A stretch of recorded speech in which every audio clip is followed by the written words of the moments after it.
अस्सलाम वालेकुम, good morning. अस्सलाम वालेकुम, गुड मॉर्निंग एवरीबॉडी। बड़ा अच्छा लग रहा है गुड मॉर्निंग कह के, और साथ ही हालांकि तीसरा दिन है ईद का, लेकिन ईद मुबारक सारों को।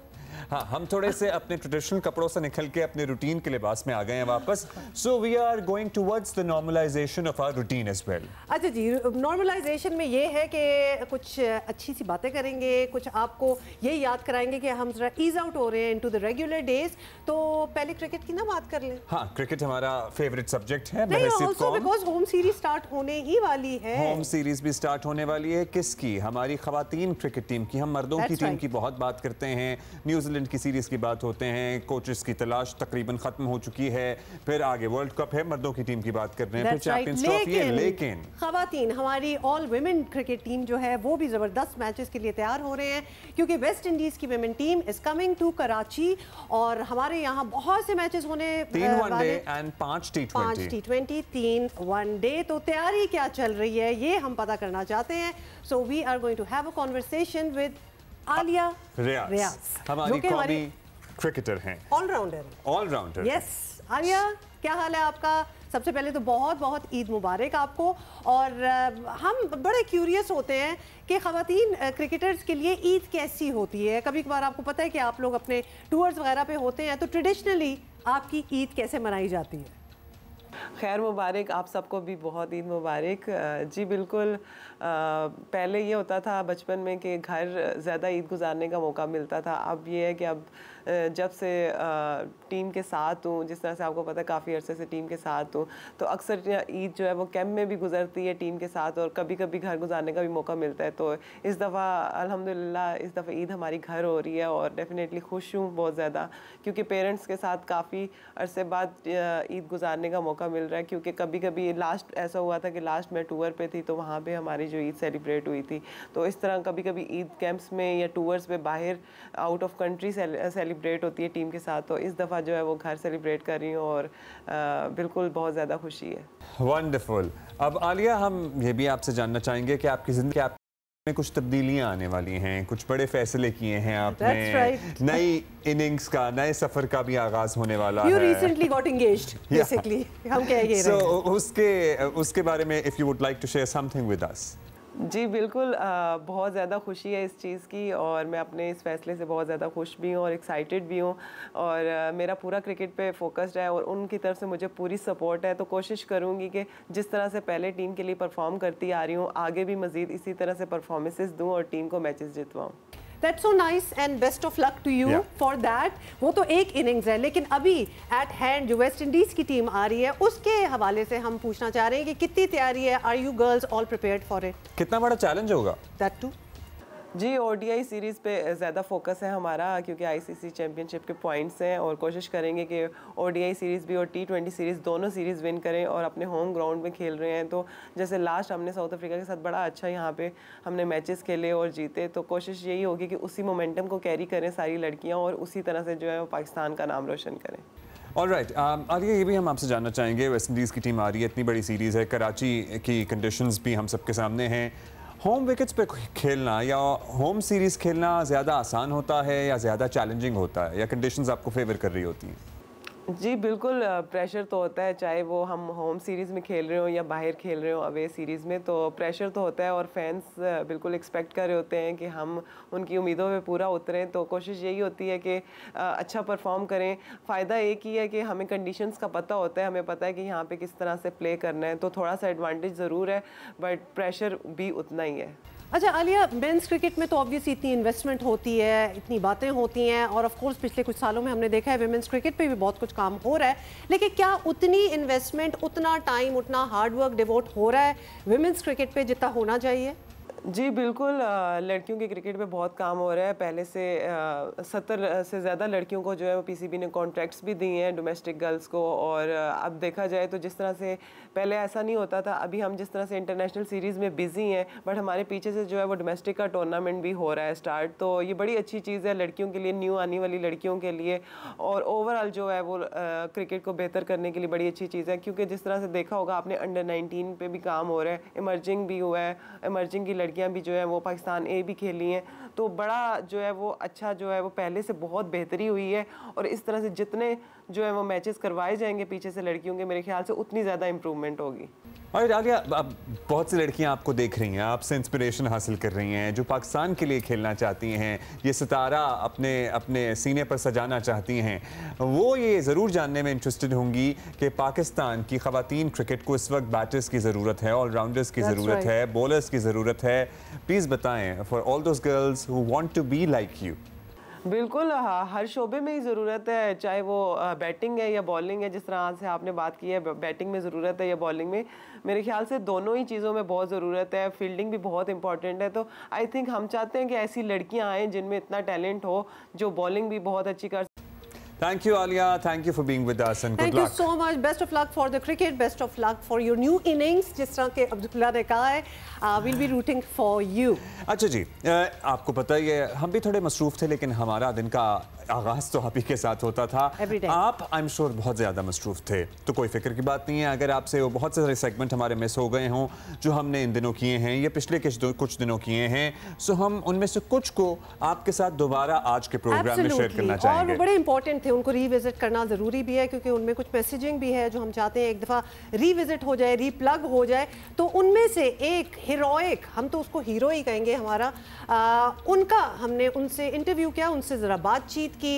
ये किस्सा क्या है, थोड़ा सा इन नटशल याद दिलाएं। अच्छा जी, इचरा में आपको पता है लाहौर में एक वाक़या हुआ था जिसमें एक निहत्ती बेगुनाह खातून के लिबास पे एतराज़ करते हुए उस पर ब्लास्फेमस इल्ज़ामात लगाने की कोशिश की थी और एक मुश्तइल हुजूम उसके पीछे पड़ गया था।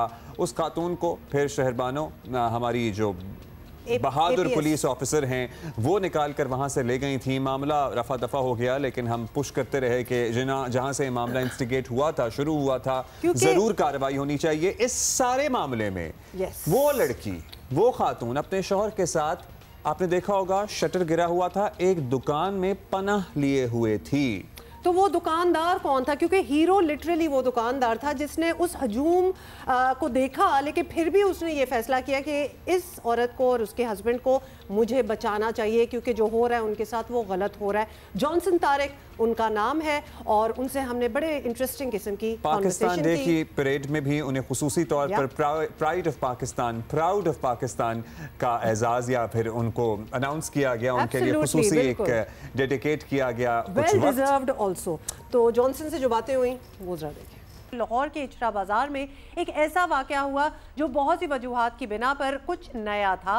पाकिस्तान में तौहीन मजहब के नाम पर पहले भी बाज़ ऐसे अफसोसनाक वाक़यात हुए जिससे पाकिस्तान का आलमी सतह पर इमेज जो है वो बहुत मुतासर हुआ। सियालकोट में हजूम के हाथों श्रीलंकन मैनेजर की हलाकत भी इसकी एक मिसाल है। इचरा में भी इस बात का खदशा पैदा हो गया था कि कुछ नाखुशगवार हो सकता है, लेकिन अच्छी बात यह हुई कि हालात कंट्रोल कर लिए गए और ये कोई छोटी बात नहीं थी। इचरा बाजार लाहौर में जहां शहरबानों और दीगर पुलिस एहलकारों ने दलेरी दिखाई, वहीं बाजार के एक दुकानदार जिनका नाम है जॉनसन तारिक, उन्होंने भी काबिले तहसीन किरदार अदा किया। बल्कि हम कहेंगे सबसे पहले और बहादुरी दिखाने वाले जॉनसन ही थे। देखिए, चलें, पुलिस तो पुलिस थी ना, हम शहरबानों को कितना सराह चुके हैं, उनकी मुताद्दिद मुलाकातें भी हो चुकी हैं, अप्रिसिएशन उनकी बनती है जो उनको मिल रही है, लेकिन एट द सेम टाइम एक आम शहरी हो जिसका ताल्लुक भी माइनॉरिटी से हो, एक औरत जो मुसलमान हो उस पर ब्लास्फेमी का इल्ज़ाम लग रहा हो,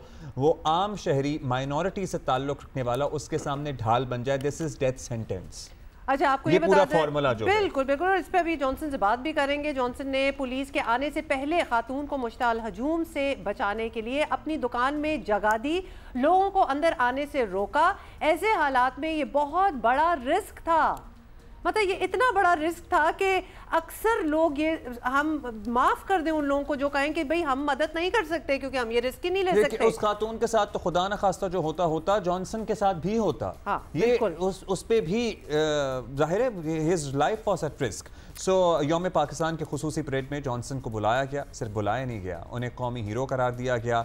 ये देखिए जरा। जानते हुए भी कि औरत की उनकी दुकान में मौजूदगी पर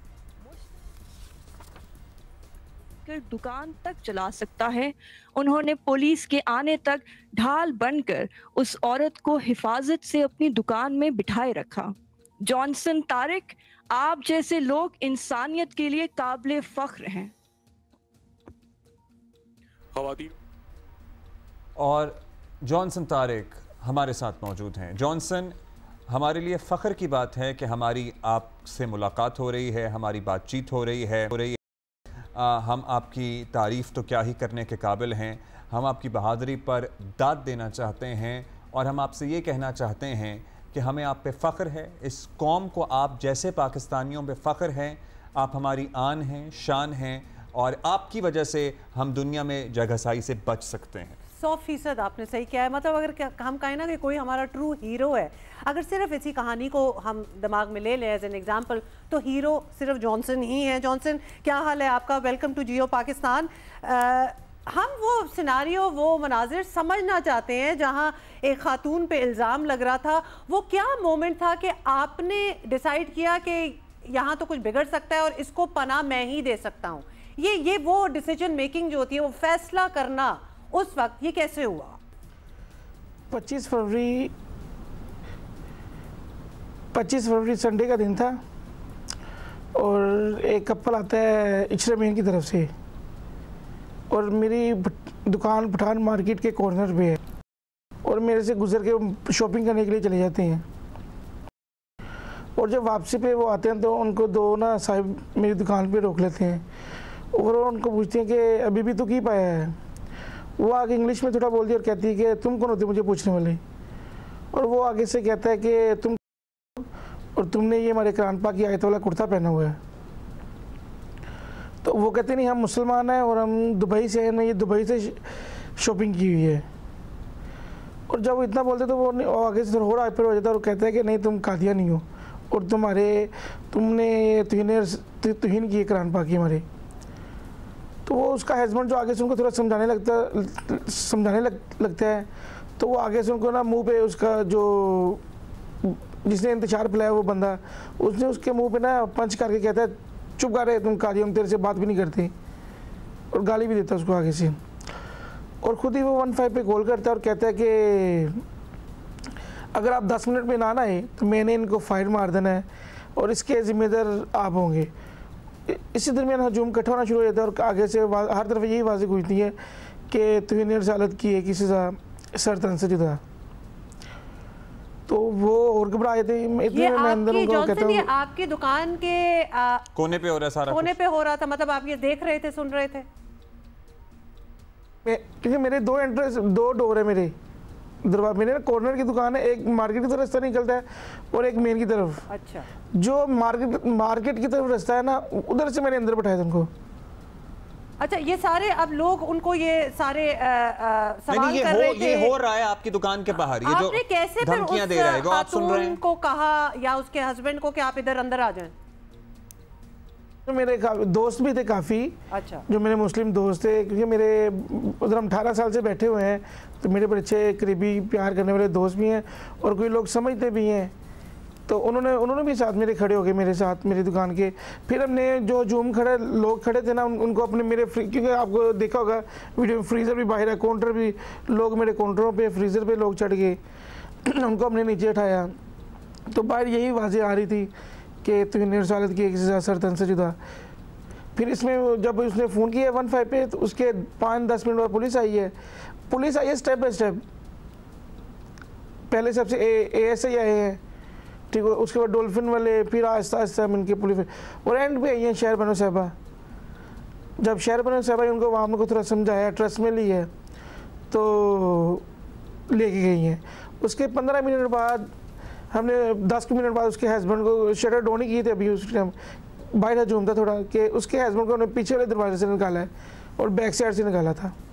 मुझे आप ये बताइएगा कि आपने इनको अंदर बुलाने का फैसला कब किया? क्या ये हमलावर होने की कोशिश कर रहे थे या ये इन्होंने आने दिया और कोई मुज़ाहमत नहीं की और आपने शटर डाउन भी कर दिया?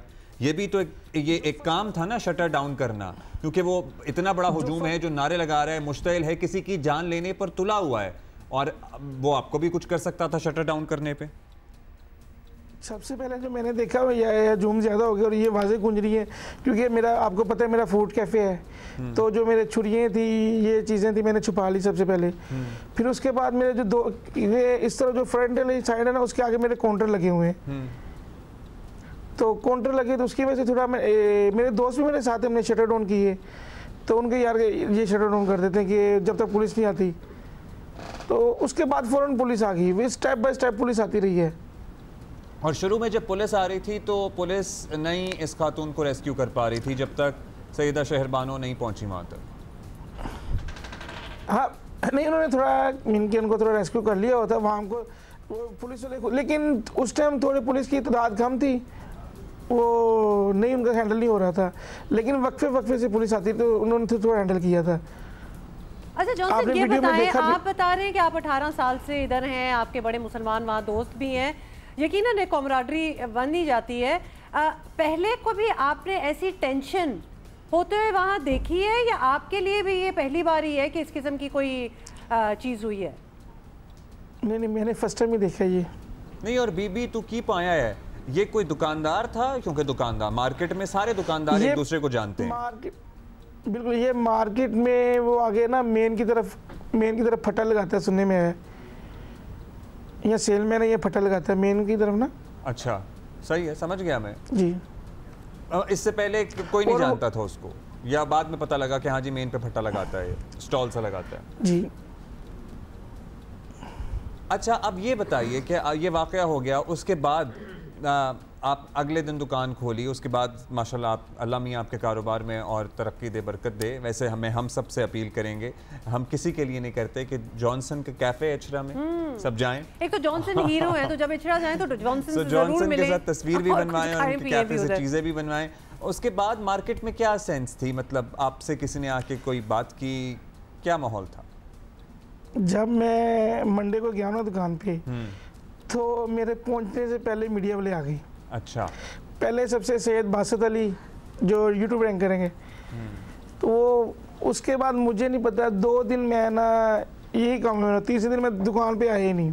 अच्छा। कि मैंने नहीं जाना, मैं कि यार मैं परेशान हो गया कि यार फिर पुलिस और हुकूमत ने सबसे पहले किसने राब्ता किया आपसे? पुलिस ने राब्ता किया, हुकूमत से किसी ने राब्ता किया, ये कैसे हुआ?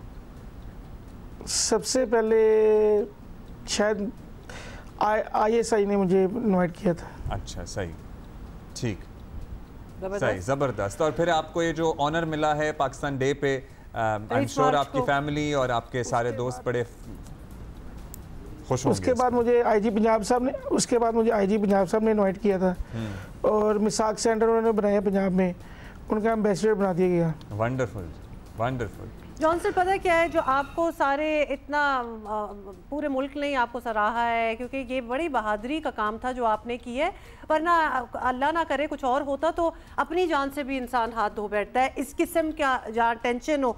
तो लिहाजा आप डेफिनेटली हमारे हीरो हैं, लेकिन आपको जितने भी तमगे और मुबारकबाद, शाबाश मिल जाए, जो ऊपर खुदा की तरफ से आपके लिए अच्छी चीज़ें जो आपने जो किया है, वो बहुत से लोग, जितने भी गॉड फेयरिंग लोग हों, बड़ा मुश्किल है कि उस मोमेंट पे आप खड़े हो जाएं किसी को बचाने के लिए, किसी की जान बचाने के लिए। और आपके साथ जितने भी ज़ाहिर है आपके साथ ही थे।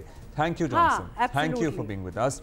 और थैंक यू ये वो कहानी को टेक्स्ट बुक में पढ़ानी चाहिए। बिल्कुल, ये एग्जाम्पल है, ये लोग, इनको तो हम ढूंढ रहे होते हैं कि ऐसे लोग कहाँ हैं, क्योंकि हमें पता तो है कि हमारे मुल्क में हैं, लेकिन ऐसे इंसिडेंट अल्लाह ना करे और इंसिडेंट्स हों, लेकिन इसमें इस तरह आके खड़े हो जाना किसी के सामने जान बचाने के लिए, और बेशक अपनी बीच में चली जाए जान, मतलब दिस इज अमेजिंग। लवली जी, ये तो बड़ा I'm sure you ज़बरदस्त हो guys are गया। enjoying, क्योंकि हमें ये आप लोगों की फीडबैक मिलती रहती है कि कुछ चीज़ें मिस हो जाती हैं। वैसे everything is online as well, आपको पता है हमारा फेसबुक का पेज है, उसमें सारे हमारे सेगमेंट YouTube और शोज, फेसबुक हमारा मुझे लगता है ज़्यादा एक्टिव है। Alright, okay, we are going to talk about our films, but not really films. हमारे film makers over the years हमने देखा है कोई कमाल का काम कर रहे हैं, शायद हम सब कुछ इधर पाकिस्तान में नहीं देख सकते, लेकिन दुनिया देख रही है और उनको हमारे फिल्म मेकर्स को अवार्ड्स मिल रहे हैं।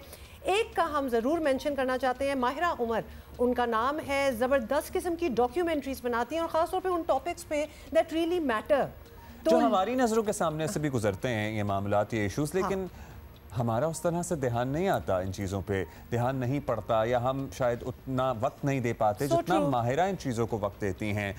समंदर के किनारों पर आलूदगी आपको पता है, उसकी भरमार है। इस पे इन्होंने एक खुसूसी डॉक्यूमेंट्री शॉर्ट फिल्म बनाई है जिस पे उनको अवार्ड भी मिला है नेपाल में, तो उनसे इंटरेस्टिंग कॉन्वर्सेशन हुई। हाँ, ये तो देखनी पड़ेगी आपको। Let's do. नौजवान पाकिस्तानी फिल्म साजों की एक और फिल्म आलमी सतह पर मुल्क का नाम रोशन कर रही है और एजाज़ात जो है वो समेट रही है। ये है माहिरा उमर की documentary sometimes even the shore ड्राउन्स। मुझे तो नाम ही बड़ा डीप लगा है बाय द वे। और ये शॉर्ट फिल्म कराची की साहिली पट्टी पर माहौलियाती आलूदगी के बायस समुद्री हयात को लाहक खतरात और तब्दीलियों की कहानी है। फिल्म हफ्ते के रोज़ काठमांडू में 5वीं नेपाल फिल्म फेस्टिवल में पेश की गई। फिल्म ने इंटरनेशनल स्पेशल मेंशन अवार्ड जीत लिया है। माहिरा इससे पहले भी डॉक्यूमेंट्री फिल्म्स जो हैं वो बना चुकी हैं, जो हमारे शो पे भी पहले आ चुकी हैं। इसके साथ साथ पाकिस्तान एनिमल वेलफेयर सोसाइटी की बानी भी हैं। नेपाल से ही इस वक्त हमें ज्वाइन कर रही हैं। माहिरा, क्या हाल है आपका? बहुत बहुत मुबारक on your short film sometimes even the shore drowns. चूँकि हम आपसे मुलाकात पहले कर चुके हैं, हमें आपसे बिल्कुल यही एक्सपेक्टेशन होती है कि you will do really well.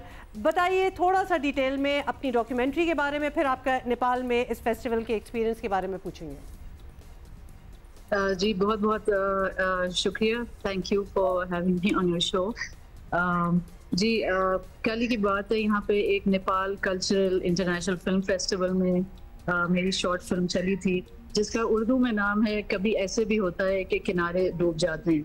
ये पाकिस्तान में चल चुकी है, बल्कि कराची में इसकी स्क्रीनिंग हुई थी कोयल गैलरी पे।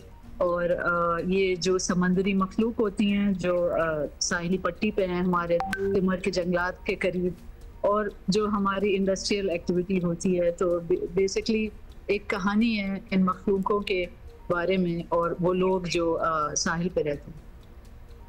सही। अब ये बताइएगा कि इस फेस्टिवल, इसके अलावा भी ज़ाहिर है बहुत से फेस्टिवल्स होते हैं, इसमें किसी खुसूसी कैटेगरी में आपने सबमिट की नॉमिनेशन, या फिर इन्होंने खुद आपसे रब्ता किया? और जो स्क्रीनिंग हुई है उस पर कैसा रिस्पॉन्स रहा लोगों का, फिल्म मेकर्स का? स्क्रीनिंग हुई थी एक बहुत अच्छे सिनेमा हॉल में, और हमारे पड़ोस ममालिक से काफ़ी फिल्म मेकर्स थे और दूर दराज इलाकों से भी, तो सबको बहुत पसंद आई, क्योंकि आपको पता है इतने वो प्यारी सी मखलूक होती है, तो वो देख के लोग बड़े लुत्फ अंदोज हुए थे। और ये मैंने सबमिट करी थी शॉर्ट डॉक्यूमेंट्री फिल्म कैटेगरी में, तो ये कंप्लीट कर रही थी और बहुत सारी उम्दा डॉक्यूमेंट्रीज के साथ, तो वो मैं बहुत खुशकिस्मत हूँ कि उन लोगों ने मुझे। अच्छा माहिरा, मुझे हमें ये बताइए कि what does it mean to you, मतलब जो आपका सब्जेक्ट है आलूदगी के हवाले से, हमें पता है कि हमें ये वाली जो स्पेसिफिक है, इसी पे हम बात करें। आपका कोई आइडिया कहाँ से आया? आइडिया कहाँ से आया? Had you been working on it for a while, फिर आपने सोचा कि बनाए? एंड ऑल्सो ये भी बता दें कि जब आप ये शॉर्ट फिल्म डॉक्यूमेंट्री अपनी बना रही होती हैं, ऑलरेडी इन माइंड है कि इसको शोकेस किधर किया जाएगा, किस फेस्टिवल में किया जाएगा, कोई उसकी भी रिक्वायरमेंट कम्स इनटू प्ले या फिर नहीं? देखिए हमारे मुल्क में तो फेस्टिवल ही बहुत कम होते हैं, तो फिर जो इंटरनेशनली हो रहे होते हैं, जब कोई फिल्म मेकर एक फिल्म बनाता है, चाहे वो फिक्शन फिल्म हो या डॉक्यूमेंट्री, तो फिर कोशिश यही होती है कि उसको दुनिया के फेस्टिवल्स में भेजा जाए और उसके बाद इसको फिर पब्लिक किया जाए। तो इंशाल्लाह इसकी स्क्रीनिंग्स कराची में होंगी। इसके आइडिया तो मुझे यूं ही आया कि मैं खुद कराची में साहिल के बहुत करीब रहती हूँ, और आपको पता है कराची में तफरीगाहें कम हैं और साहिल ही एक जगह है जहाँ हमें कुदरती माहौल मिलता है। तो अगर आप भी वहाँ पे जाएं, चाहे वो सी व्यू क्यों ना हो या तिमर के जंगलात अगर थोड़ा सा आगे जाएं और ज़रा सा भी आंखें खोल के देखें, तो आप देखेंगे कि वो छोटे छोटे मरीन स्नेल्स और वो मॉलस्क्स और पेरीविंकल्स वगैरह जो ये मखलूक हैं जो हमारे नज़रों के सामने, लेकिन हम तवज्जो नहीं देखते, हम वहीं पे ड्यून बगीच चलाते हैं। तो कुछ हैबिटेट उनके लिए भी छोड़ दें। तो मेरी यही ख्वाहिश है कि इनके हैबिटेट्स भी प्रोटेक्टेड रहें, कितनी अच्छी आपने बात की और कितनी अच्छे तरीके से कहा है कि इन्हीं का हैबिटेट है और कुछ हैबिटेट इनके लिए भी हम छोड़ ही दें। माहिरा, आप के नेपाल में लोगों से मिलने का, दीगर नेपाल के अपने फिल्म मेकर्स से मुलाकात का एक्सपीरियंस, वो भी थोड़ा सा बता दीजिए। और सुना है आपने वहाँ जाके उनकी ज़बान भी उनकी सीखी ज़बान है? भी सीख ली है। जी वहाँ पे कुछ दिन गुजारे तो थोड़ी सी ज़बान सीख ली। वहाँ के फिल्म मेकर्स से भी मुलाकात हुई। बहुत सारे वहाँ यंग फिल्म मेकर्स हैं और हमें चाहिए कि हम इनकरेज करें ये जो फेस्टिवल है जिसके डायरेक्टर हैं संतोष सुवेदी साहब। हमें चाहिए हम पाकिस्तान से भी और फिल्में भी भेजें अगले साल इस फेस्टिवल के लिए, और उन लोगों को भी हम यहाँ पे दावत दें जो हमारे यहाँ फेस्टिवल्स होते हैं, उनकी फिल्म भी शोकेस करें। बहुत ही अमेजिंग उनका सिनेमाटोग्राफी और फिल्म वर्क है। आखिर में मैंने उनको थोड़ा सा शुक्रिया किया था नेपाली में, तो अगर आप इजाज़त दें तो फिर मैं आखिर में वो कुछ बताना चाहूँगी। जी प्लीज़ बताइए। अच्छा जी, तो it was very surprising for me. उन्होंने जब फिल्म को ये अवार्ड मिला तो फिर मैं स्टेज पे गई और ये फिर मैंने उन लोगों को मैसेज दिया। नमस्ते, माहिरा उमर, फिल्म निर्देशक, पाकिस्तान बाता। मेरो movie sometimes even the show drowns होप। नमस्ते सबलाई धीरे धीरे धन्यवाद। रामरो रा इज्जतदार अवार्ड मेरो फिल्म लाए दीनो भाई को माँ धीरे खुशी रा अफुले उफुले मनाई बाता गरबा रा खुशी ताने कुछ हो। यो एकदमी रामरो रा एक्सलेंट फिल्म फेस्टिवल हो। यस बाता धीरे खुरा सिखना पाइंचा हाजुर हारू सुबेलाई एकदम रामरो मून हाचा धन्यवाद। यहाँ उपस्थित होनो बाई को माँ धीरे धीरे माया सुबेलाई। मायरा, आपके इंग्लिश बिट्स जो थे ना उससे हमें समझ आ गई है कि ये क्या गुफ्तगू थी। Thank you so much for being with us. Once again. और अच्छा भाई, पाकिस्तान में जिस तरह गुर्बत है, लोगों के मसाइल हैं, हुकूमत को बहुत कुछ करना होगा, लेकिन हुकूमत ज़ाहिर है इतना सब कुछ तो नहीं कर रही जितना उसे करना चाहिए। शुक्र है कि कुछ निजी तंजीमें और ऐसे अफराद, इंडिविजुअल्स ऐसे हैं जो बहुत कोशिश करते हैं। बिल्कुल कोशिश ज़रूर कर रहे हैं, और उन्हीं में से एक हैं अलीज़े खान, जिनकी कोशिशों के एतराफ़ में उन्हें डायना लेगेसी अवार्ड जो है वो भी मिल चुका है। और if you haven't watched this, watch it again. Corona के दिनों में जब दुनिया एक तरह से जाम थी तो सबसे ज़्यादा मुश्किल दिहाड़ीदार मजदूरों और निचले तबके को पेश आ रही थी, और इन्हीं सब की इमदाद की ज़रूरत भी थी, और वो इमदाद इन्हें मिली भी। और इन्हीं में ऐसे लोग और ऐसी तंजीमें थी जिनको बड़ा सराहा गया है, जो ग्रास रूट और ग्राउंड सतह पे, जो ग्राउंड लेवल पे जो लोग काम करते हैं, उनको उनसे कनेक्टेड थी और उनकी मदद कर रही थी। और ऐसी ही एक फाउंडेशन थी, रोहिल फाउंडेशन है, जो कि बुनियादी तौर पर तो बच्चों के लिए काम करती है, लेकिन कोरोना के दिनों में राशन बांटने में आगे रही, और इसी खिदमत के एतराफ़ में इस तंजीम की सरबराह है अलीज़े खान। उनको बरतानिया के डायना लेगेसी अवार्ड से नवाजा गया। आपको जल्दी से याद दिला दें कि ये अवार्ड लेडी डायना से मंसूब है, और उनके बेटे बरतानिया के वली अहद शहजादा विलियम ने खुद ये अवार्ड अलीज़े को दिया, और उनकी अहलिया उनके साथ नहीं थी। ये भी तो एक है ना, ये भी खबर है, लेकिन अभी हम बात नहीं कर रहे। अभी हमें अलीज़े खान ने ज्वाइन की है, जो कि हमें यूके से ही ज्वाइन कर रही हैं। अलीज़े को बहुत मुबारक हो। हमें सबसे पहले जानना, पहले सरसरी से हमने बताया है, लेकिन ज़ाहिर है इतनी बड़ी अचीवमेंट है आपके लिए भी, पाकिस्तान के लिए भी। अपनी तंजीम के बारे में बताएं, कौन सा काम था जिसका अहाता करते हुए, जिसको सराहते हुए आपको ये अवार्ड दिया गया है? Precisely. So basically ये अवार्ड सारे अंडर 25, इट्स 13 से लेके 25 तक की साल के बच्चों को दिया जाता है। तो ये वो उन यंग लीडर्स के लिए अवार्ड होता है जो बहुत छोटी एज से ये काम स्टार्ट करते हैं। जैसे मैंने ये काम स्टार्ट किया 16 ईयर्स की थी जब मैंने काम स्टार्ट किया। वहाँ बहुत बच्चे थे जिन्हें अवार्ड जीता, जो अभी 17 ईयर्स के हैं या 16 ईयर्स में अपना काम शुरू किया। तो ये बेसिकली उन बच्चों को दिया जाता है जो बहुत छोटी एज से ये सब काम करते हैं। Basically young leaders award. Alizeh, exactly क्या काम है ये आपकी फाउंडेशन जो है, रोहिल फाउंडेशन, उसके हवाले से बताएं। आप बता रही हैं कि how were you considered for this award? नहीं, पहले तो आप फाउंडेशन का बता दें, फिर हम कंसिडरेशन पे भी आ जाएंगे। कंसिडरेशन, सो बेसिकली मैंने एक्चुअली अनऑफिशियली तो मैं 9 साल की थी जब से मैंने अपना काम शुरू कर दिया था। बहुत छोटे स्टेप्स लेना शुरू किया था, जैसे कचरा उठाना, ठंडा पानी डिस्ट्रीब्यूट करना, अपनी अम्मा से खाना पकवा के लोगों को डिस्ट्रीब्यूट करना, लाइक इस तरह के छोटे छोटे स्टेप्स लेना शुरू किए थे। और जब मैं 16 इयर्स की हो गई थी तो मैंने ऑफिशियली इसको एक एनजीओ का नाम देके इसको ऑफिशियली स्टार्ट कर दिया। सो मेन हमारा जो काम है दैट्स फाइटिंग फूड इनसिक्योरिटी। तो हम बहुत like monthly ration packages, cook meals, ये सब कुछ करते हैं। हमारे पास ट्रांसजेंडर्स, विडोज हैं जिनको हम मंथली राशन देते हैं, डिस्ट्रीब्यूट करते हैं। और सबसे बड़ा काम हमारा ऑब्वियसली रमजान के अंदर होता है, बिकॉज हम एवरी डे अफ्तारी करते हैं, राशन बांटते हैं।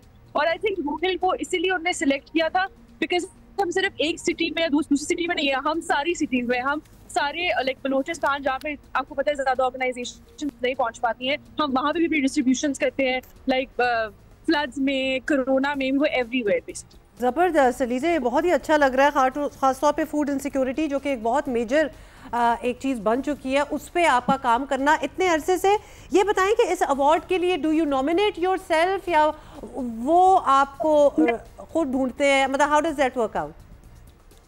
तो इससे पहले ना एक छोटा अवार्ड होता है, जो कहता है दयाना अवार्ड, जो पहले मुझे मिला था।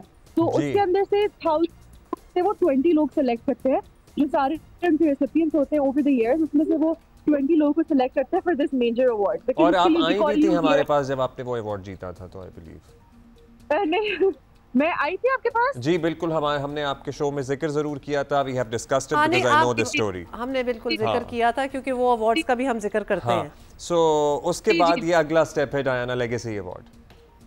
जी जी जी, this is like a major award here. यहाँ पे भी इसका काफी it's a very known award here. So what are the plans ahead? अब माशाल्लाह अवार्ड भी हासिल कर लिया आपने, इतनी इनकरेजमेंट है आपके लिए, जबरदस्त बात है। तो इसको ऑब्वियसली आप रोकेंगी तो नहीं, खास तौर पे आपकी तो जहाँ 9 साल से बच्चे स्टार्ट हो जाएं, वो तो फिर उनके लिए एक तो ये एक चीज बन जाती है for life long, lifestyle now या लाइफ लॉन्ग एक आपके साथ है। बताएं क्या प्लान्स हैं?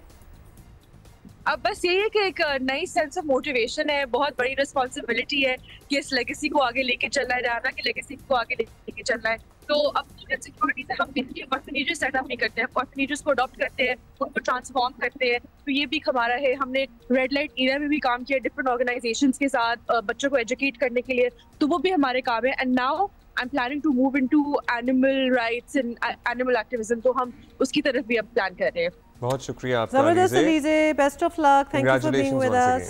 हम बहुत बात करते हैं आईटी की कि आईटी पे अगर फोकस हो तो मुल्क में इनकलाब आ सकता है। सर्टनली आ सकता है, उस पर बहुत ज़्यादा तवज्जो देने की ज़रूरत है। लेकिन एक चीज़ जो हमारी अच्छी है, अगर उसमें इनकलाब आ जाए ना तो दरअसल मुल्क की किस्मत बदल सकती है। हमारी इकोनॉमी जो है ना वो बेसिकली एग्रीकल्चर इकोनॉमी है, तो उसमें जो है रिसर्च होनी चाहिए और एडवांसमेंट्स होनी चाहिए, जो हमें लग रहा था ज़रा नहीं हो रही, अभी भी बहुत ज़्यादा होनी है। लेकिन somebody has been doing their work at it। तो एग्रीकल्चर यूनिवर्सिटी फैसलाबाद के वाइस चांसलर हैं डॉक्टर इकरार अहमद खान, जो इनकलाब बर्पा करने की कोशिश कर रहे हैं।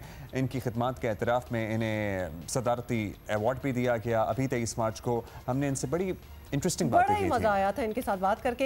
एक दफ़ा दोबारा देखें, किसी को हम ऑनर करना चाहते हैं और बड़ी इंटरेस्टिंग वैसे ये बात है क्योंकि we have had a lot of guest, लेकिन इस फील्ड से शायद हमारे पास कोई नहीं आया। आपको बताएं कि पाकिस्तान दुनिया के उन ममालिक में शामिल है जहां साइंस और टेक्नोलॉजी की, आपको पता है, तदरीस जो है वो ख़ास उस पर तवज्जो नहीं दी जाती और अफसोसनाक बात है। और इसलिए बहुत ज़रूरी है कि इस शोबे में जो भी कोई काम करे, जब कोई करे तो उसकी हौसला अफजाई होना पाकिस्तान पर एक ऐसे फ़र्द को भी ऑनर किया गया है जिनका नाम है प्रोफेसर डॉक्टर इकरार अहमद खान। इनको हिलाल इम्तियाज़ से नवाजा गया है।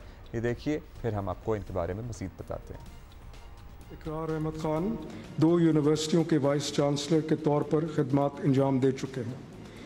आपने आलू की एक वैरायटी पार्स 70 और आम की 10 इकसाम मुतारिफ़ करवाई, बग़ैर बीज के कीनों की अफजाइश पर तहकीक और गंदम की नई नबाताती इकसाम दरियाफ्त की। आपकी शानदार कारकर्दगी के एतराफ़ में फ्रांसीसी हुकूमत ने 2014 में आपको अक़दे दे पाम्स अकादमिक के एजाज़ से नवाजा। तालीम के शोबे में आपकी गिरां कदर खिदमात के एतराफ़ में सदर इस्लामी शोबे में और ज़रई तालीम के शोबे में, फिर रिसर्च में, फिर बीजों की नई इक़साम मुतारिफ़ करवाने में बहुत ही नुमाया नाम है। फैसलाबाद की ज़रई यूनिवर्सिटी में बतौर लेक्चरर इन्होंने करियर का आगाज़ किया, लेकिन उसके बाद माशाल्लाह पाकिस्तान में ज़रई इनकलाब लाने में बहुत इम्पॉर्टेंट माइलस्टोन्स इनके काम की बदौलत तय हो सकते हैं, तय हो चुके हैं। अगर आगे इसको परसू किया जाए तो वाकईतन इस मुल्क में ज़रूरी इनकलाब आ सकता है। इसीलिए आज हमने उनको इनवाइट भी किया। हम उनको ऑनर करना चाहते हैं। डॉक्टर इकरार अहमद साहब, वाइस चांसलर फैसलाबाद ज़रूरी यूनिवर्सिटी। डॉक्टर साहब बहुत बहुत मुबारक हो। सबसे पहले तो आपको डॉक्टर साहब, आजकल जब हम बच्चों से ऐसी बातें करते हैं तो उनको ऐसी फील्ड में, इस फील्ड में इतना इंटरेस्ट नहीं होता कि दुनिया जी इतनी आगे चली गई है, हमारे पास इतना कुछ करने को है। लेकिन आपका कैसे इतना ज़्यादा इंटरेस्ट कि माशाल्लाह इतनी नई चीज़ें आपने मुतारिफ कराई, बीज मुतारिफ कराए?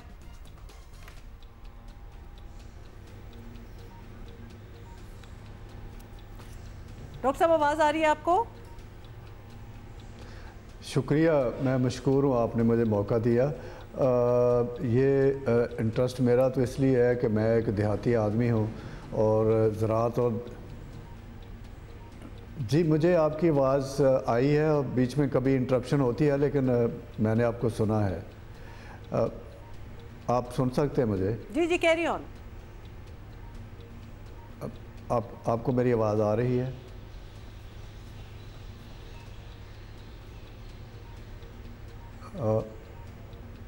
जी,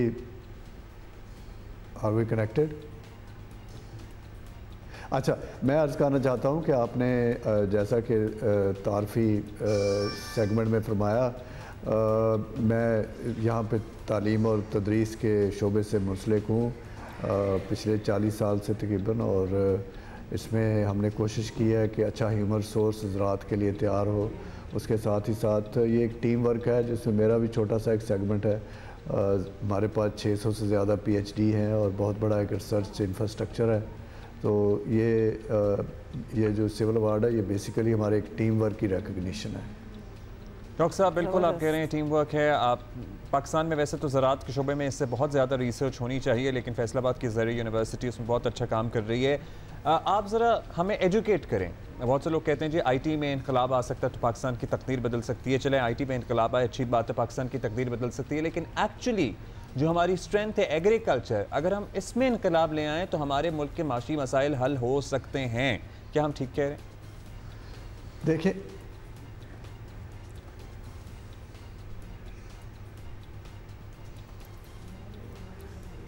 जी बिल्कुल आप ठीक कह रहे हैं। हम इस वक्त टेक्नोलॉजी के ऐसे थ्रेशोल्ड पे बैठे हैं कि सेकंड ग्रीन रेवोल्यूशन आना चाहिए। दुनिया में काफ़ी सारे उसके फ़वाद जो हैं वो सामने आ चुके हैं। अनफॉर्चुनेटली हमने उस तरह से उससे फ़ायदा नहीं उठाया। फॉर एग्ज़ाम्पल दुनिया में अब जो मेजर क्रॉप्स हैं वो सारी जेनेटिकली मॉडिफाइड हैं। यहाँ पे हमारे अभी लॉ और रेगुलेशन में सुकम है कि वो हम अडाप्ट नहीं कर पा रहे। दुनिया सारी जो क्लाइमेट अडेप्टेशन में काफ़ी आगे बढ़ गई है। डाटा साइंसेज यूज़ हो रही हैं, फोरकास्टिंग हो रही है, डिसीजन सपोर्ट सिस्टम है। लेकिन जहाँ तक कि इस टेक्नोलॉजी का, स्किल का और नॉलेज का तल्लुक़ है, हम पूरी तरह से अपडेटेड हैं। अपडेट हमारा होना काफ़ी नहीं है जब तक कि किसान उससे पूरी तरह से मुस्तफ़ीद ना हो। तो ज़रूरत इस बात की है कि जो हमारे और किसान के दरमियान गैप है, इस गैप को कम करके जो हमारा नॉलेज है, स्किल है, टेक्नोलॉजीज़ हैं, वो किसान की इनेबलमेंट हो ताकि वो उससे पूरी तरह से मुस्तफ़ीद हो सके। इसके लिए पॉलिसी का काम भी है। इसके लिए गुड्स एंड सर्विसेज दोनों तरह से गवर्नमेंट के साथ मिलके भी, एग्री इंडस्ट्री के साथ मिलके, किसानों की ऑर्गेनाइजेशनें, बिज़नेस की कम्युनिटी, ये पूरा एक आप कह रहे हैं कि इकोसिस्टम है जो आगे बढ़ता है। इवन तो हमें हर साल थोड़ी थोड़ी फ्रस्ट्रेशन नज़र आती है, पर अगर आप 10 साल 20 साल का ग्राफ देखें तो बड़ी स्टेडी और हौसला अफजा इसमें तरक्की है। आप देख सकते हैं कि हमारी आबादी जो थी 1951 के सेंसस में कितनी थी और आज कितनी है, और आज जो फ़ी कस खुराक की दस्तयाबी है वो उस वक्त से ज़्यादा है। तो इसका मतलब है सिस्टम ने काम तो किया है, लेकिन सिस्टम को मज़ीद एफिशिएंट बनाने की ज़रूरत है। हमारी ज़रूरियात भी बढ़ रही हैं, तो उसको सामने रख के हम ह्यूमन रिसोर्स पे भी काम कर रहे हैं और लैब के लेवल पे भी, फील्ड के लेवल पे भी, और टेक्नोलॉजी जो यहाँ पे जनरेट हो रही वो भी, और बहुत सारी टेक्नोलॉजी एक्वायर की जाती है, अडेप्टेशन होती हैं, रिवर्स इंजीनियरिंग होती है, और उसके लिए बहुत सारी इंटरनेशनल कोलैबोरेशन भी हमारे इस्तेमाल में है। अच्छा डॉक्टर साहब, ये ज़बरदस्त आपने पूरी, क्योंकि हम नहीं जानते कि इस फील्ड में एक्चुअली कितनी एडवांसमेंट्स हो रही हैं और हमारे अपने लोग इसमें कितना काम कर रहे हैं, लेकिन आपके आने से अब ये बात समझ आ रही है। डॉक्टर साहब रिसर्च हो गई, कोई नई चीज़ भी आ गई, अब उनको कनेक्ट करना किसानों से, ये गैप जो है इसको फुलफिल भी क्या आप लोग करते हैं? कोई वर्कशॉप्स, कोई सेमिनार्स, कोई जाते हैं, किसानों को किस तरह लूप में लिया जाता है?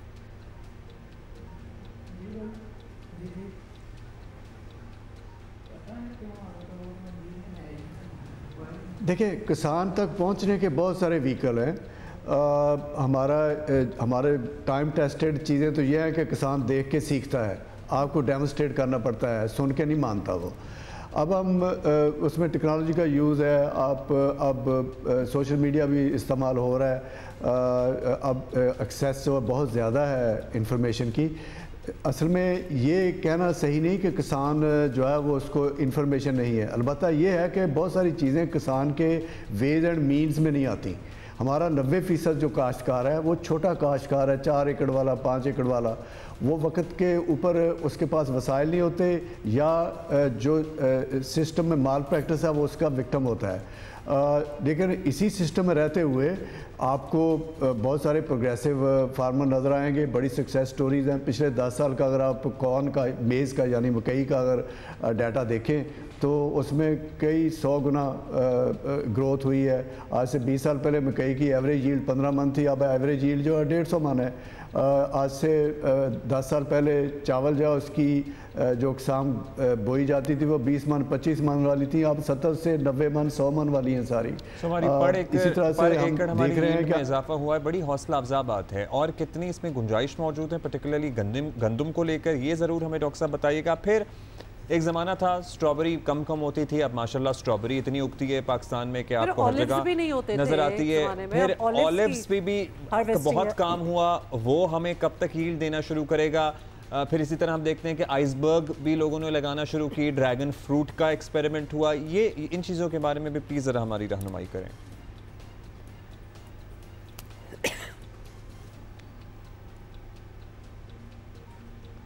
देखिए, सबसे जो किंग, जिसको हम किंग कहते हैं ना क्रॉप, वो गंदम है। अगर गंदम पूरी नहीं होगी तो कोई चीज़ और जो है वो सिस्टम नहीं चलने देता। तो इस वक्त जो हमारी गंदम की पैदावार है वो अभी 2-3 मिलियन टन सालाना हमारी ज़रूरत से कम है, इसलिए हमें इंपोर्ट करनी पड़ रही पिछले 2-3 साल से। उसकी असल वजह जो है वो क्लाइमेट शॉक्स हैं। हमारा जो करंट ब्लड है, जेनेटिक्स जिसको कहते हैं फील्ड में, वो सारी टेम्परेचर सेंसिटिव है। तो पिछले 5-6 साल में जो रिसर्च हुई है उसमें सारे का सारा नया ब्लड अब इस वक्त हमारे पास मुयस्सर है। उसकी मल्टीप्लिकेशन में 1-2 साल लगेंगे और मैं बड़े वसूख से आपको बता सकता हूँ कि हम इसी साल शायद गंदम में खुद कफील हो जाएंगे। अगर इस साल नहीं होता अगले 2-3 साल में गंदम की कम से कम अगले 10-15 साल तक मैं शॉर्टेज नहीं देख रहा। हमारे पास इस वक्त टेक्नोलॉजी का जो पैकेज है वो इतना रोबस्ट है। लेकिन ये आने वाले दिनों में ज़मीन और पानी जो है वो तो हमारा इस वक्त फिक्स्ड है, वो तो नहीं बढ़ेगा। आबादी बढ़ेगी, हमारी ज़रूरतें बढ़ेंगी। अभी आपने स्ट्रॉबेरी का जिक्र किया, आपने ड्रैगन फ्रूट का जिक्र किया। लोगों की जो फूड बास्केट है वो डाइवर्स होती जा रही है। उस डाइवर्सिटी को मीटअप करने के लिए आपको नई क्रॉप्स लानी ज़रूरी है। अब वो नई क्रॉप्स किसी एकड़ेज में आनी है और वो एकड़ेज वही होगी जो गंदम से स्पेयर होगी। तो आपको गंदम से एकड़ेज कम करनी पड़ेगी, चावल की एकड़ेज कम करनी पड़ेगी, आपको मकई की एकड़ेज कम करनी पड़ेगी, तब आपको एकड़ेज मिलेगी स्ट्रॉबेरी के लिए, प्याज के लिए, लहसुन के लिए, सब्जियों के लिए, बागात के लिए।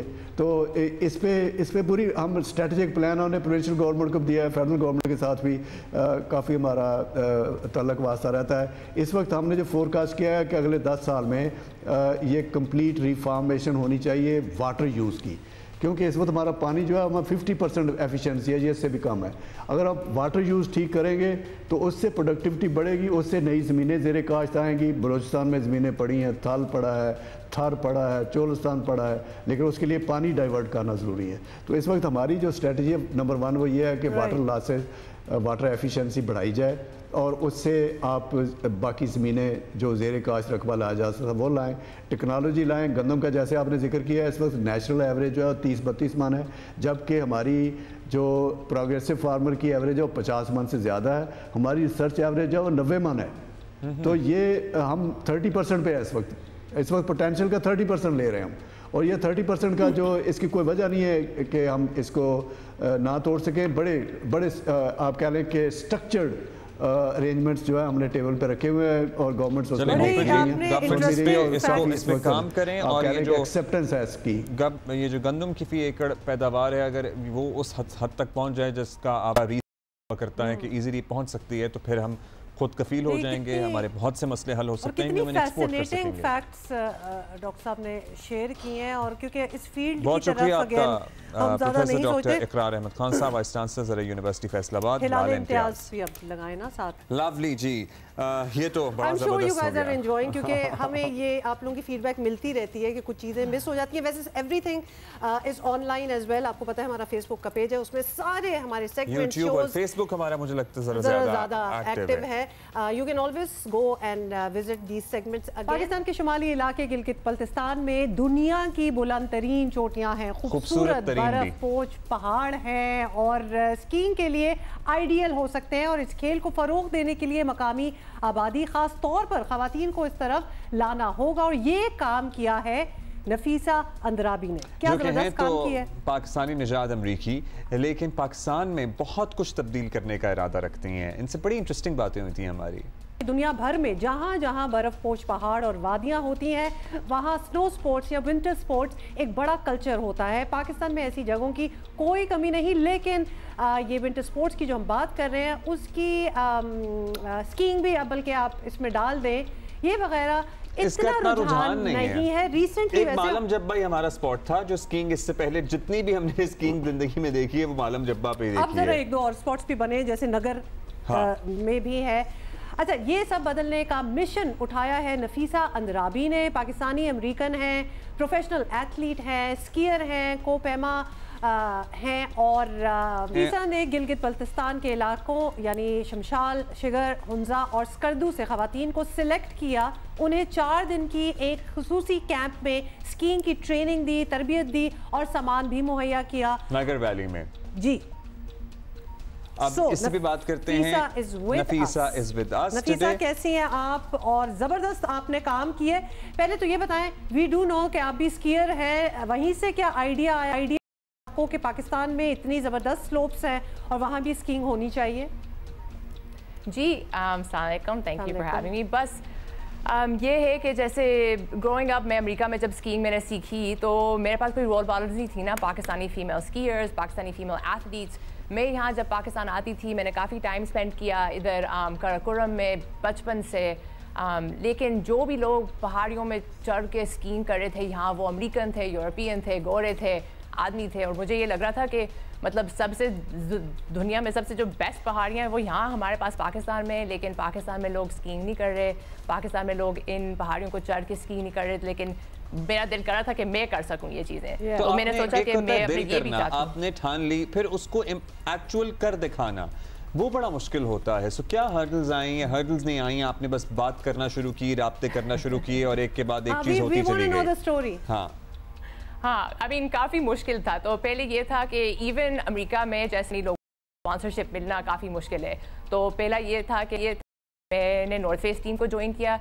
मैं उस टीम को इससे ज्वाइन करी हूँ, लाइक उनके पास एक प्रोग्राम है एथलीट डेवलपमेंट प्रोग्राम, तो वो मैंने शुरू किया कि ये जैसे लोग जो एथलीट्स बनना चाह रहे हैं उनको कैसे हम पाइपलाइन कर सकते हैं, क्योंकि उनकी जो टीम है वो काफ़ी एक्सपीरियंस्ड है, उसमें एल्पिनिस्ट, रॉक क्लाइंबर्स, ट्रेल रनर्स जैसे सबसे जो एलीट लोग होते हैं। तो पहले मैंने वो शुरू किया। फिर उन्होंने कहा कि कई लोगों के लिए हम सिलेक्ट कर सकते हैं कि वो उनको प्रोजेक्ट फंडिंग मिल जाए। ये हो सकता है कि आप अपने लिए कोई प्रोजेक्ट करें कि ये मैंने रेस भागनी है या ये मैंने पहाड़ चढ़नी है, लेकिन मैंने सोचा कि ये इतने पैसे होंगे, इतने रिसोर्सेज होंगे नॉर्थ फेस से, तो उनके साथ क्या करना चाहिए। तो मैंने कहा कि वो उस प्रोजेक्ट फंड के साथ मैंने तो स्की कैंप लगाना है पाकिस्तान में। तो ये फिर कोशिश किया कि ये स्की कैंप लगाएं। मतलब हर स्टेप ऑफ द वे इतने हर्डल्स है, इतने लॉजिस्टिक्स है। पहले तो अमेरिका में जैसे नॉर्थ फेस को कन्विंस करना कि यहाँ हमें करना चाहिए एक स्की कैंप, उसके सारे लॉजिस्टिक्स, यहाँ लोगों को पहुँचाना। फिर मैंने ये कहा था कि सब लोग जो पार्टिसिपेट करेंगे उनमें ज़रूरी था मेरे लिए कि उन सबको अपना अपना गियर हो, ये ना हो कि सब हैंड मी डाउन्स, ये मतलब मुझे चाहिए थी नई डोनेशन के मैं लाऊं सब लोगों के लिए, नया हो।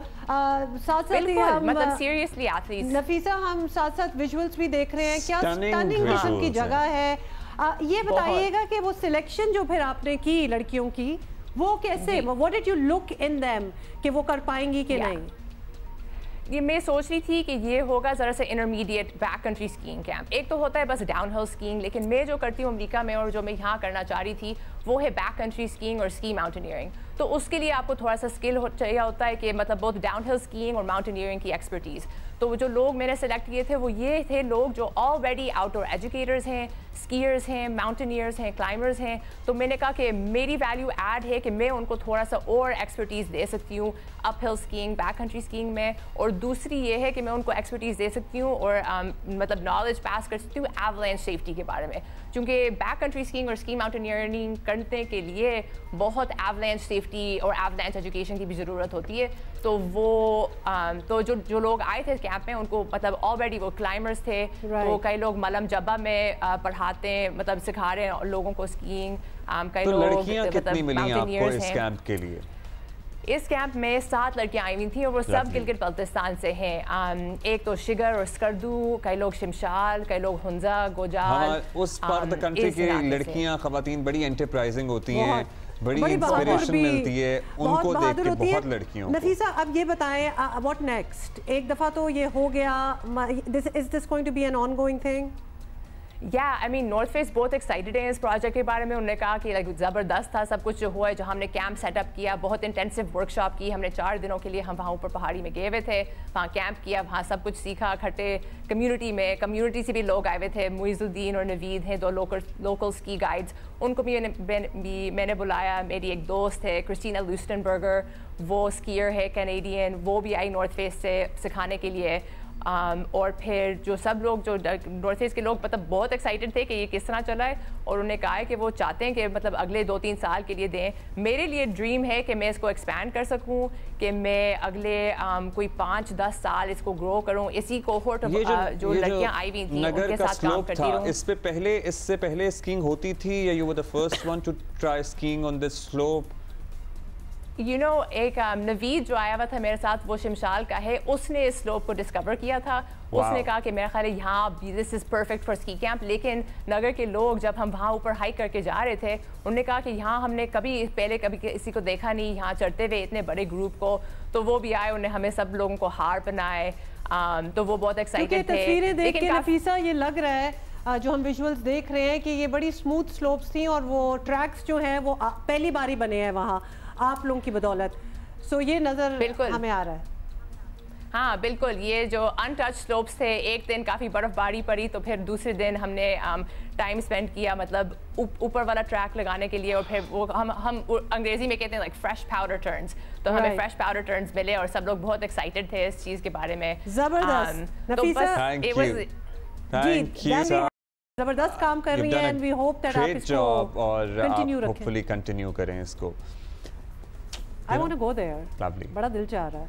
भाई ईद के पहले 2 दिन हमारे प्रोग्राम हुए थे और बड़े ज़बरदस्त हमारा लाइनअप था, मेहमान थे। And thank you so much for liking them, क्योंकि आपकी फीडबैक तो हमें उसी वक्त पहुंच जाती है। इन मेहमानों से बहुत सी ऐसी बातें हुई जो नॉर्मल दिनों में या नॉर्मल प्रोग्राम्स में उनसे नहीं हो पाती।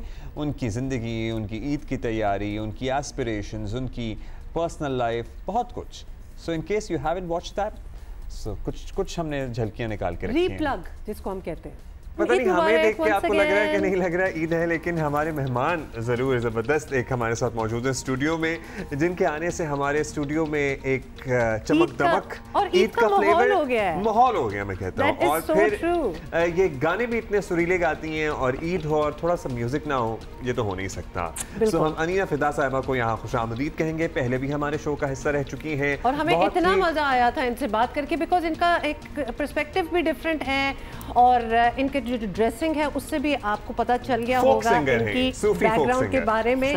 थैंक यू सो मच, आपने हमारे लिए नीना टाइम निकाला है। ईद मुबारक सबसे पहले तो आपको। मुबारक, आपको भी ईद मुबारक and thank you so much. हम जियो के साथ भी ईद मना रहे हैं और तो भी बहुत हैसल है क्योंकि रीजनल चैनल्स पे भी मैं बहुत ज़्यादा एक्टिव हूँ और हमारे नेशनल चैनल पे तो और ज़्यादा फिर मज़ा। नहीं, इधर तो लास्ट टाइम जब आप आई थी तो हमारी ऐसी दोस्ती हो गई थी कि हमने सोच लिया था कि ईद पे आपको ज़रूर बुलाना है। और ये वो फ्लेवर्स हैं जो एक्चुअली नेशनल टीवी पे एक लार्जर ऑडियंस तक पहुंचने चाहिए, जो आपका खुसूसी तौर पर फ्लेवर है ना। आपके तो कपड़ों से मुताल्लिक कितने सवाल हुमा ने आपसे ब्रेक मैं ऑलरेडी ब्रेक में कर चुकी हूँ, आप लोगों की खातिर दोबारा करूंगी, डोंट वरी अबाउट दैट। लेकिन अनीना थोड़ा सा एक रिफ्रेशर कर लेते हैं क्योंकि कुछ अरसा हो गया जब लास्ट आप हमारे पास आई थी। लेकिन आप एग्जैक्टली कहाँ से? कराची से ही मेरा ताल्लुक है, लेकिन अम्मी अब्बा जो हैं वो मोरो के हैं। न्यू जतोई मोरो, सिंध का बहुत ही खूबसूरत जतोई ख़ानदान से मेरा ताल्लुक है, तो वहीं के हैं। हमारे जतोई पूरा किबला और कुंबा जो है वहाँ पे और फॉर्मर प्राइम मिनिस्टर भी रह चुके हैं, तो उन्हीं के ख़ानदान से। तो जाना होता है आपका मोरो? ऑब्वियसली मेरा तो कहते हैं ना कि रूह वहाँ पे बसती है मेरी। तो ईद के वक्त आप कराची में ही ईद मनाती हैं? वैसे तो आज अभी तो आप कराची में और हमारे साथ हैं, लेकिन अदरवाइज आप जाती भी हैं वापस? ऑब्वियसली मैं हर तीसरे महीने वहाँ पे ज़रूर चक्कर लगाती हूँ। और म्यूज़िक के बाद बहुत कम हो गया है क्योंकि बहुत ज़्यादा इंटरनेशनली टूर्स जो हैं वो बहुत ज़्यादा होते हैं, प्रोग्राम्स रातों को होते हैं और थोड़ा सा जो है वो बिज़ी शेड्यूल हो जाता है। इस ईद पे इसलिए नहीं जा सकी क्योंकि प्रोग्राम्स थे और दूसरे तीसरे दिन वक्त निकालेंगी मेरा ख्याल है इंशाल्लाह। चौथे दिन ईद चलती है, मतलब मैं हमेशा कहती हूँ एक हफ्ता ईद को, एक हफ्ता, क्योंकि इतना वो एक टफ स्केड्यूल रमजान का गुजरा होता है कि एक हफ्ता तो बनता है ना। ये बताना है आपने कि मोरू की, आपके गांव की, आपके इलाके की कोई खास डिश है जो ईद पे बनती है आज भी आपके घर में? हम कराची में हों या अपने गाँव वाले घर में हों, वहाँ पे 3-4 चीज़ें वो मस्ट होती है। एक फ़िश फ्राई और भिंडी फ्राई, आलू फ्राई इसके अलावा बेह बनते हैं और बुसरी बनती है हमारे यहाँ। ये क्या है? अच्छा, it's kind of a paratha जो कि गुड़ अंदर डाल के उसके ऊपर मक्खन सर्व किया जाता है, वो सिंध का मशहूर है वो। और इसके अलावा एक होता है चावल होते हैं, चावल तो हो गए, जो क्रश्ड राइस उनको कहते हैं इंग्लिश में, लेकिन सिंधी में कहते हैं पेहू चावल।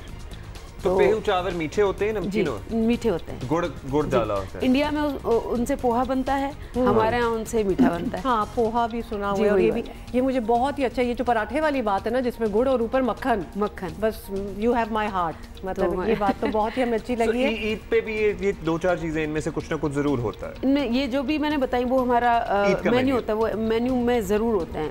इंग्लिश खाने हम लोग बिल्कुल अवॉइड करते हैं और ज्यादातर बच्चे आपको पता है कि जो बिरयानियां, हाँ, हम लोग वो ईद के दूसरे तीसरे दिन कर लेते हैं। फर्स्ट डे जो भी मेहमान आता है वो फ़िश और भिंडी फ्राई, आलू फ्राई, रोटियां, हमारे बे हो गए और बुसरी हो गई। और बे आप जो कह रही हैं, बे जो है वो लोटस रूट होती है, जो सुराखों वाली सब्जी होती है। जी बिल्कुल बिल्कुल, बहुत ही मजे की होती है, सब्जी होती है। अच्छा, उसके मैंने एक दफ़ा यहाँ जो ईद लगता है, ईद फेस्टिवल वगैरह, उसमें मैंने चिप्स खाए थे, वो फ्राइड होके पतले पतले, वही होगा। और क्रिस्पी सिंधी क्रिस्पी भिंडी पूरी दुनिया में, वो तो पूरी दुनिया में मशहूर है। फोक में कुछ, और हम आपको इनका पूरा एड्रेस यहाँ पे हम चाहेंगे towards the end of the program performance करें तो वो भी दिखाएंगे, लेकिन अभी हम जरा कुछ यहाँ पे बैठ के कर लें। मैं आपको एक हमारे यहाँ इसको सहरा कहा जाता है, लेकिन एक दुआया शायरी है और फोक गाई जाती है, मैं आपको सुनाती हूँ। वे मेरा रांझण दीवे लावे, रांझण में दामे वारियां, वे मेरा रांझण दीवे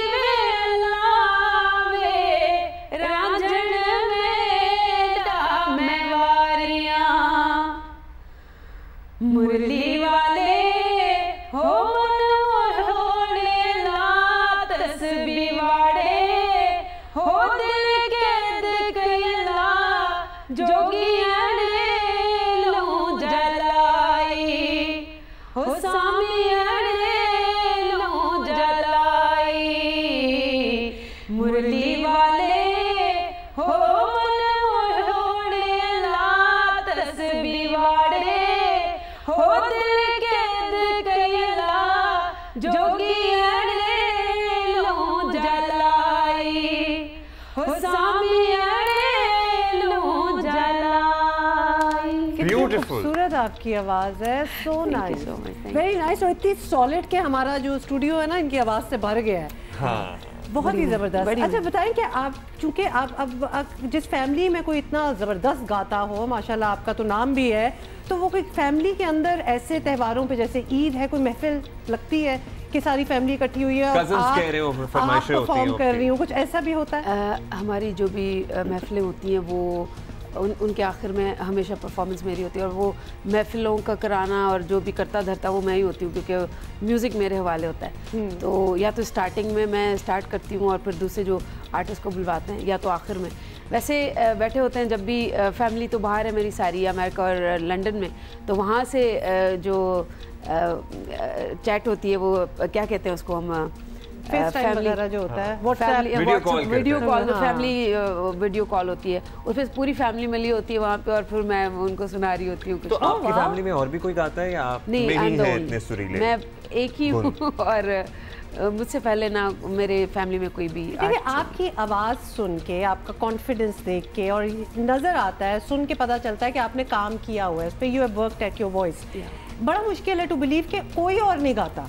ये तो आवाज ऐसी है कि लगता है कि ये एक लेगेसी है फैमिली की, किसी से दादा से, वालिद साहब से, किसी से आई है ये आवाज। एक मैं छोटी बात यहाँ पे रिवील करना चाहूँगी, मैंने ये मैडम आबदा परवीन को भी जाके बताई, क्योंकि मेरा नाम जो है मेरे वालिद साहब ने रखा आबदा परवीन, और आबदा परवीन उस वक्त रखा जब हमारे ऑब्वियसली फैमिलीज़ में गाने वालों को तो ज़्यादा लोग नहीं पसंद करते, लेकिन मेरे बाबा जो है वो फ़कीर थे और शायर भी थे, लिखते थे, लेकिन कभी रिवील नहीं हुए।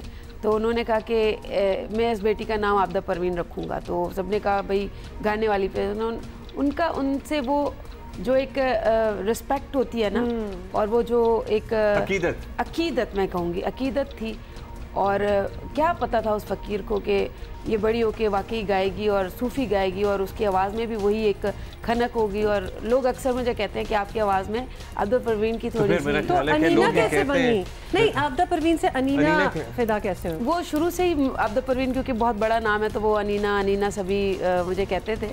और आबदा परवीन इसलिए मैंने मीडिया पे नहीं लाई क्योंकि आबदा परवीन एक ही है। आबदा परवीन तो आबदा परवीन एक ही है, और फिर वो लोग कहते हैं कि भाई ये इंस्पायर होकर उन्होंने कुछ किया, तो वो रियल नाम जो है वो आबदा परवीन है, लेकिन अनीना फिदा स्टेज और मेरा घर का नाम। हाउ इंटरेस्टिंग इज दैट, कितनी ज़बरदस्त ये स्टोरी है। सो अब हम चाहेंगे कि अब चूँकि आपका नाम भी आबदा परवीन है, और आबदा परवीन साहिबा के तो हम सब मद्दाह तो छोटा लफ्ज़ होता है मेरा ख्याल है, हम सब उन्हें। आप यकीन करिए जब मैं मैडम से इस दफ़ा मिली इस्लामाबाद में, तो मुझसे मेरे आंसू नहीं रुक रहे थे, क्योंकि अकीदत इतनी है उनके साथ, उनकी आवाज़ में मालिक जो है वो खुद उतर के आते हैं।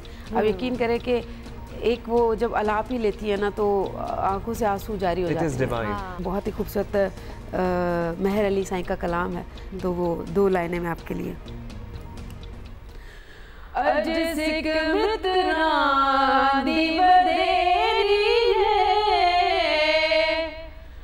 अज सिक मित्रा दी वडेरी है, क्यों जिंदड़ी उदास घनेरी है, क्यों जिंदड़ी उदास घनेरी है, लूलू विच शौक चंगेरी है, लूलू विच शौक चंगेरी है, अज नैना लाया नैना लाया हिन लड़ियां, किथे मेरे अली किथे तेरी सना, किथे मेरे अली। गुस्ताख अखियां गुस्ताख अखियां, किथे जालनियां, किथे मेरे अली किथे तेरी सना। और है जी, रमज़ान भी हो गया, ईद भी गुजर गई। वैसे तो अभी ईद चल रही है, लेकिन फिर भी ईद चलती है, कुछ दिन चलती है, it's okay, you are allowed. लेकिन मेरा ख्याल है कि अभी हमें आपसे इजाज़त लेनी है। That's right. एक फाइनली वीकेंड मिला है हमें भी। Finally after a good month, तो हम अपना वीकेंड एंजॉय करेंगे और इंशाल्लाह आपसे मिलेंगे ऑन मंडे। C you.